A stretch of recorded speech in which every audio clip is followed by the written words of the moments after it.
Қымбатты студенттер, біз бүгін қазақ және орыс тілдерінің салғастырмалы грамматикасы пәні бойынша фонетика саласын ары қарай жалғастырамыз. Бүгін тақырыбымыз үндестік заңы. Үндестік заңы дегеніміз не деген сұраққа сіздер түгел өткен сабақтарда жауап бергенсіздер, практикалық сабақтарда да жауап бердіңіздер. Енді соны үндестік заңы закон сингармонизма деп аударады орыс тіліне. Бұл қазақ тіліне тән үндестік заңы. Қазақ тілінде дыбыстар сөз ішінде, сөз бен қосымша арасында, сөз бен сөздің арасында бір-біріне үндесіп, үйлесіп айтылады. Түбір сөздің жуан не жіңішке болуына қарай, қосымшада жуан не жіңішке болады және сөздің соңғы дыбысына қарай үйлесіп жалғанады. Оны сіздер жақсы білесіздер. Ал егер сөз, мысалы кітап, мұғалім деген сөздерде жуан әрі жіңішке дауысты дыбыстар кездесетін болса, онда сөздің соңғы дыбысы қандай болса, қатал болса, жуан болса, мысалы кітап деген сөзде, онда қосымша да жуан болып жалғанады. Ал мұғалім дегенде керісінше сөздің соңғы дыбысы, соңғы буыны жіңішке болатын болса, жалғанатын қосымшамыз да жіңішке болады. Сөздің бастан аяқ үндесіп, үйлесіп, біркелкі ауызбен айтылуы бұл үндестік заңы деп аталады. Жақсы, үндестік заңының екі түрі бар екенін сіздер жақсы білесіздер, ол буын үндестігі және дыбыс үндестігі. Тамаша. Енді дыбыс үндестігі, алдымен буын үндестігін айтайық. Буын үндестігі дегеніміз бұл түбір сөздің соңғы буынның жуан не жіңішке болуына қарай қосымшаның да жуан жіңішке түрде жалғануы. Жаңағы ең көп кездесетін мысал бұл жерде балалар, мысалы кітапқа, үйректі, құдіретті, қабілетті, тағы басқа. Ал буын құрауға негіз болатын дауысты дыбыстар болғандықтан буын үндестігі дауысты дыбыстар арқылы орындалады. Оны сіздер жақсы білесіздер. Яғни жаңа мен жоғарыда айтып кеттім, буын үндестігі сингармонизм деп аталады. Сингармонизм деген сөз бұл грек тілінен енген термин.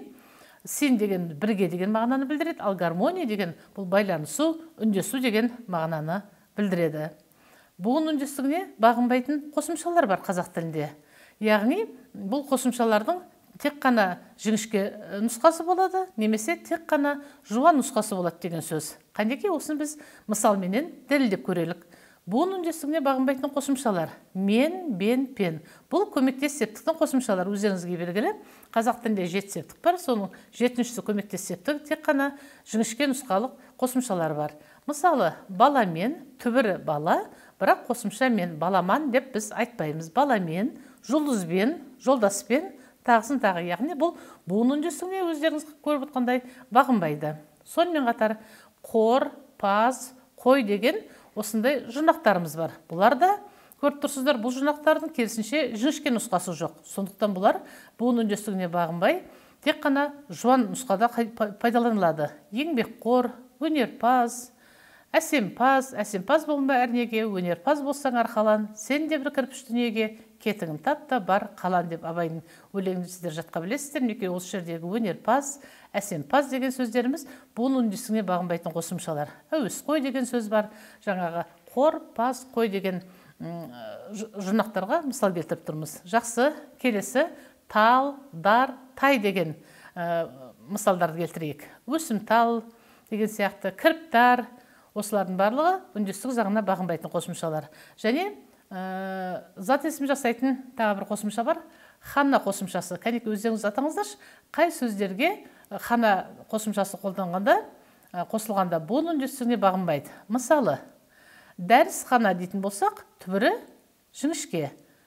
Дәріхана дейтін болсақ та түбірі жіңішке. Емхана дегенде түбірі жіңішке. Бұл жерде ол үндестік заңына бағынбайтын қосымша екенін көрсетіп тұр. Жақсы, нікі, дікі, тікі дейтін жұрнақтарымыз бар қазақ тілінде. Атамдікі, анамдікі, майранікі, мақсаттікі деген сияқты.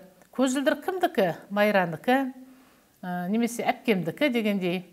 Келесі тағы бір қосымшалардың түрі ол кер, гер, кеш. Мысалы, айтыскер, қаламгер, арбакеш. Бұлардың барлығында көріп отырғандарыңыздай түбір жуан, ал қосылып тұрған қосымша кер, гер, кеш бұл жіңішке, яғни үндестік заңына бағынбай тұр. Кес, сосын күнем деген сөзде бар. Пайда күнем деп алатын болсақ, пайда түбірі жуан, ал күнем деген қосымшамыз бұл жіңішке. Даукес деген сөз бар. Сонан соң бей деген сөз бар. Бұл бей деген префикс. Бұл префиксте үндестік заңына бағынбайды. Бейтарап, бейуақыт, бейтаныс деген сияқты кете береді. Яғни бұл да үндестік заңына бағынбайтынын біз мысалменен дәлелдеп тұрмыз. Ал енді дыбыс үндестігіне келейік. Егер сөздің алдыңғы буыны жуан болса, келесі буында жуан болады. Назар аударайықшы. Орыс тілінде бұны, если первый слог слова твердый, то и следующие слоги бывают твердыми. По крайней мере, должны быть твердыми. Яғни жуан буынға жуан буын қосылады деген сөз ғой. Мысалына бала, қағаз, қалам, бұл дыбыс үндестігі. Ал енді осы түбірдің соңғы буыны жуан болса, қосымшада жуан болады осыған орай. Если последний слог корня или основы твердый, то прибавляются твердый суффикс и твердое окончание. Мысалы, жуан буынға жуан қосымша қосылатын. Мысал келтірейік. Твердый слог плюс твердый суффикс и твердое окончание. Нені? Қағазды, кімдер? Балалар, нелер? Қаламдар деген сияқты. Яғни, сол мысал арқылы дәлелдеп отырмыз. Ал егер сөздің алдыңғы буыны жіңішке болса, келесі буыны да жіңішке болады. Если первый слог слова мягкий, то и следующие слоги бывают мягкими. Терезе. Қанша буын бар сөзде? Жақсы, дұрыс айтасыздар. Еңбек деген сөзде барлығы жіңішке. Жақсы. Ал енді түбірдің соңғы буыны жіңішке дыбысқа, жіңішке дауыстыға бітсе, қосымша да жіңішке болып жалғанады. Если, допустим, мягкий слог, то, соответственно, суффикс и окончание тоже должны быть мягкими. Терезеге, неге терезеге қарадым? Нелер терезелер, яғни қосылып отырған қосымшаның барлығы бұл жерде жіңішке. Ал еңбектің түбі береке дейтін болсақ, еңбектің бейнеттің зейнетін көр дейтін болсақ, осы жерде еңбектің бейнеттің дегеннің барлығында көріп тұрсыздар, түбір жіңішке, қосылып отырған біздің қосымшамыз да жіңішке. Мынау біздің осы фонетикаға байланысты бүгінгі беріп отырған мәселелеріміз осыған байланысты болып тұр. Жақсы. Ал енді жаңағы қазақ тілінде үндестік заңына бағынбайтын қосымшаларға орай, сонымен қатар дауыссыз дыбыстардың түрлеріне бірнеше мысал келтіріп, сонан соң қазақ және орыс тілдеріндегі дауысты және дауыссыз дыбыстардың классификациясына мысалдар келтіріп, және салғастырмалы сипатта Т кестесіне салып, бірнеше тапсырмаларды орындап келу тапсырылады сіздерге. Сонан соң мынау қатаң, ұяң, үнді дауыссыз дыбыстарды сіздер жатқа білесіздер. Осы дауыссыз дыбыстардың дұрыс айтылу, яғни орфографиясына, орфоэпиясына үлкен мән беру керек екендігіне назар аударғым келеді, сіздердің назарларыңызды аударғым келеді. Және ертең осы латын әліпбиіне көшу мәселесінде и у дыбыстарына қатысты қандай бүгінгі таңда проблемалар бар. Осыған назар аударып көрейік.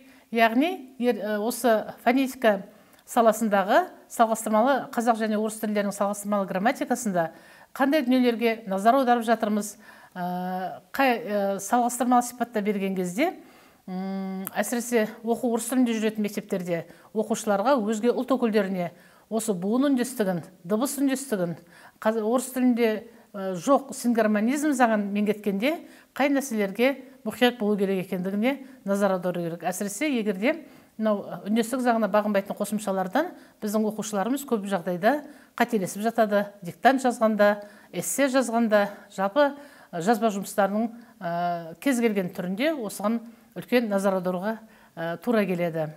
Сонымен фонетика саласына қатысты салғастырмалы грамматикаға тән силлабуста көрсетілген біраз дүниелердің басын шалдық. Жалпы проблемалық сұрақ қою арқылы, сол сұрақтарға жауап іздеу арқылы біз көптеген мәселелерге тоқталып жатырмыз.